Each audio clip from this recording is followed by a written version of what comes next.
So once again welcome to my channel. আর আজকে হচ্ছে 1 জুলাই, আমার মা বাবার ম্যারেজ অ্যানিভার্সারি। তো সেই উপলক্ষে আমরা আজ রওনা দিয়েছি মায়াপুরের উদ্দেশ্যে। ব্রেকফাস্টটা সারতে আমরা চলে এসেছি একটা হোটেলে। আর ব্রেকফাস্টের জন্য ছিল ডাল পুরি আর ছোলার ডাল। হোটেল প্লাস ওয়াশরুমের জায়গা দুটোই ভীষণ পরিষ্কার ছিল, আর ওইদিকে খাবার দাবার তো ভীষণ টেস্টি হয়েছিল। আর যদি তোমরা কখনো কৃষ্ণনগরের এদিকে আসো তো অবশ্যই এই হোটেলটা ভিজিট করো। আমি তো সকলকে হাইলি রেকমেন্ড করব। হোটেলটা কৃষ্ণনগর ঢোকার ঠিক আগের মুহূর্তেই পড়বে। আর এই যে আমি এখন হোটেলের সমস্ত ডিটেলসটা তোমাদের সাথে শেয়ার করে দিলাম, যাতে তোমাদের আসতে একদমই অসুবিধা না হয়। তারপর আমরা খাওয়া দাওয়া সেরে নিয়ে একটু আশেপাশটা ঘুরে দেখছিলাম। আর আমার ভিডিও করা দেখে বাবা বললো যে নে আমার আর মায়েরও একটা ভিডিও করে দে। সো সব কিছু সেরে নেওয়ার পর আমরা আবার আমাদের জার্নিটাকে স্টার্ট করি। আর আমার আইসক্রিম খেতে খুব ইচ্ছে করেছিল, তার জন্য একটা আইসক্রিমও নিয়ে নিই।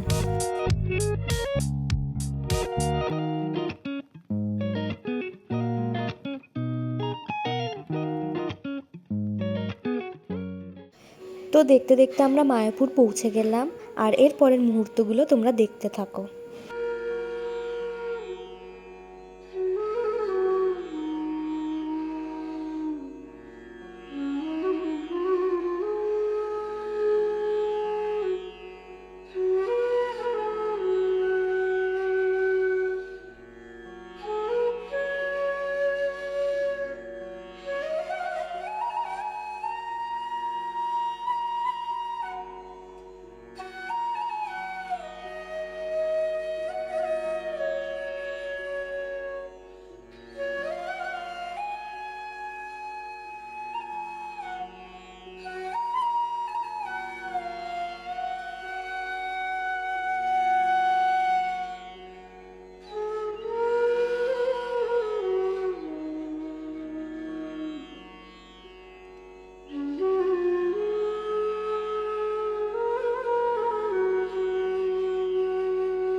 তারপর আমরা পুজো সেরে চলে আসি গদা ভবনে প্রসাদের জন্য।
আমরা বিধ্বস্ত হয়ে গেছি। এটা তুই দিই না, দিলে তোর জায়গা থেকে দিই। কি অবস্থা, গরমে এত গরম। সো ফাইনালি এখন আমাদের বাড়ি ফেরার পালা। তো আজকের ব্লগটা কেমন লাগলো অবশ্যই কমেন্ট করে জানিও সবাই। Do like, share and subscribe to my channel. দেখা হচ্ছে আবার একটা নেক্সট ব্লগে।